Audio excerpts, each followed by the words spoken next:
Hi and welcome back to the garden. In this video we're going to be taking some basil cuttings from a few of our perennials. So I'm going to start by explaining what a basil cutting is, and it's simply a cutting taken usually in the spring, and it's a cutting taken of the new growth that's appearing from the base of one of the perennials. This shoot comes from the base and it's the first growth that you find as the weather starts to warm up in early spring.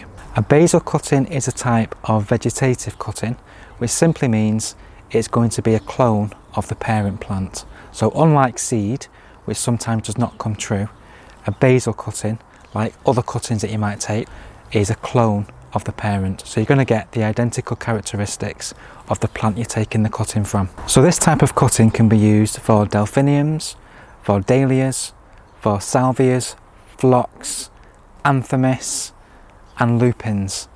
Basically any plant that comes up with these new shoots in spring can be used for basil cuttings.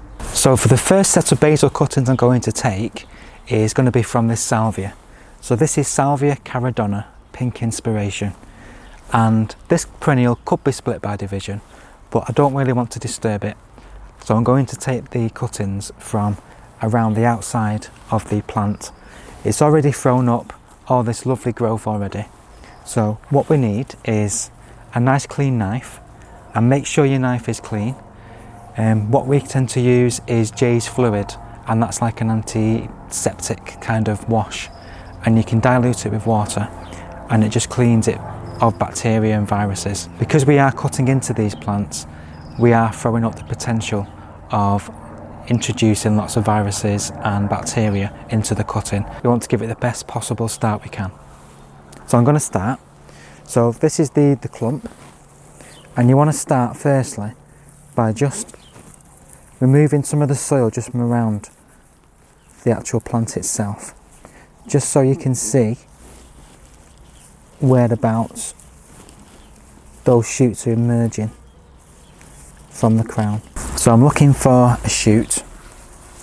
Ideally they need to be around 5 centimetres, maybe to about 10 centimetres. And I'm just looking to see if I can find a really good one. And then using your knife, you're following that stem all the way down to where it joins the crown, and you're just taking that off. So that's the kind of cutting we're looking at getting. So with that cutting taken, we just need to make sure we get that into a plastic bag so we prevent any moisture loss. And I'm just going to take a few more, and again I'm going right down. So where this shoot comes from the base, I'm just severing it off. And again, a nice cutting.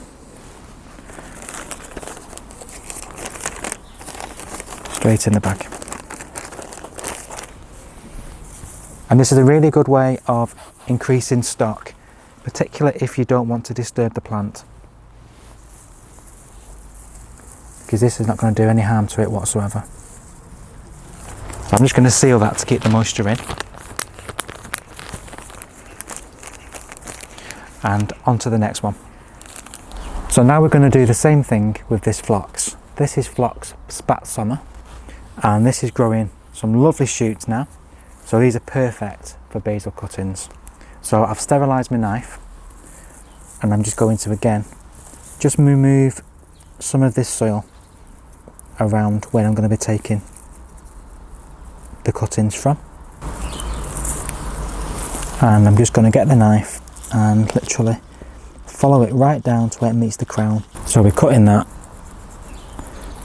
clean off from the base, and we're going to place that straight into a plastic bag. And we'll get some more. So we're following it right down where it meets that crown and into the bag. So in we go with the knife, and I'm just severing that off. I'm putting that straight into the bag.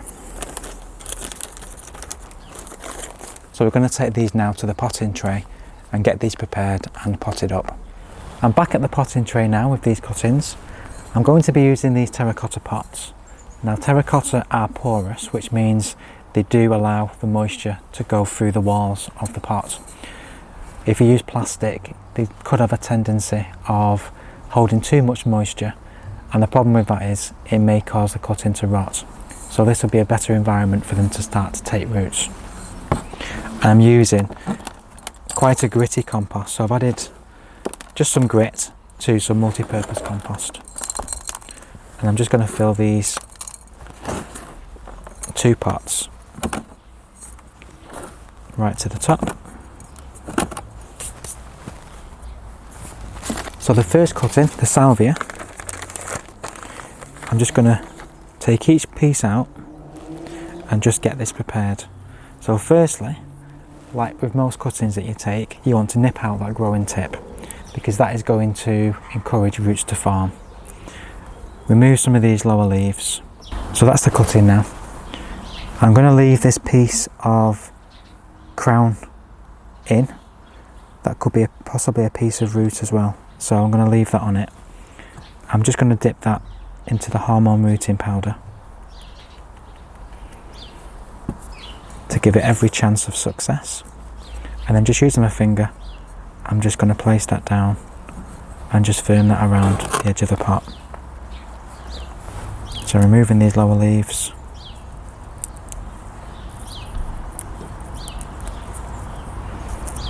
Nipping out the top shoot. Dipping into hormone rooting powder. And just there along the side.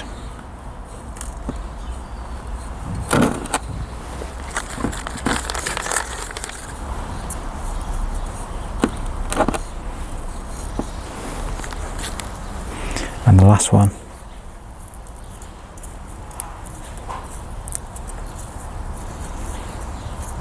Nipping out that growing tip.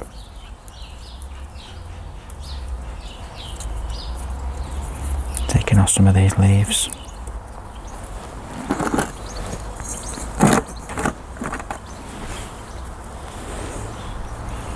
And in it goes.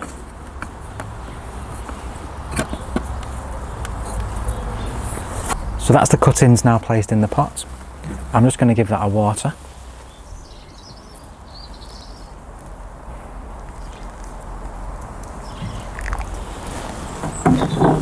And while that's draining, I'll get on with the next one.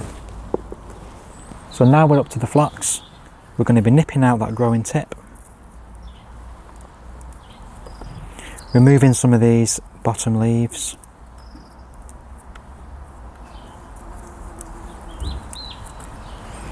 Popping into hormone rooting powder.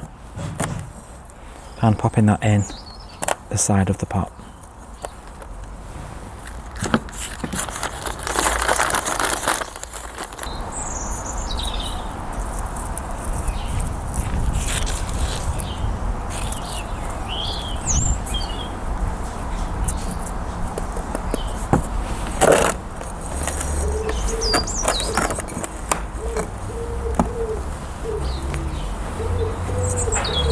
So again, I'm going to get these watered.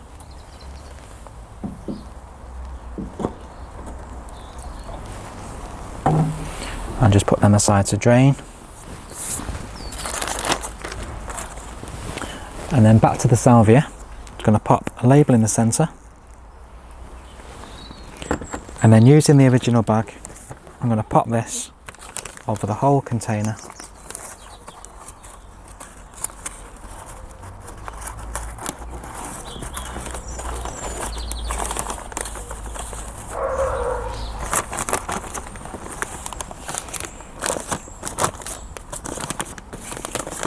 And then just using an elastic band or some string, I'm just going to keep that nice and secure. And this bag will just keep the moisture in and also the heat as well. I'm going to place these on a sunny window ledge. If you do have a propagator with some bottom heat, this will speed up the growth of the roots. We're just going to pop them on a windowsill and that should be sufficient. So now with the phlox, I'm going to pop the label in the centre, and again using that bag, I'm going to create a little mini greenhouse.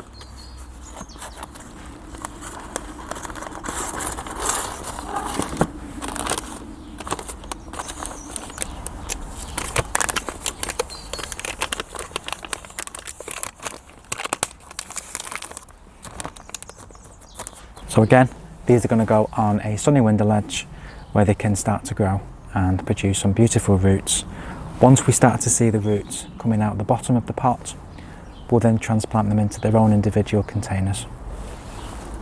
Thank you so much for watching this video on how to take basil cuttings. Please hit that like button, please subscribe, and if you have any comments, drop them in the comments box below. We'll see you very soon on the next one. Please take care.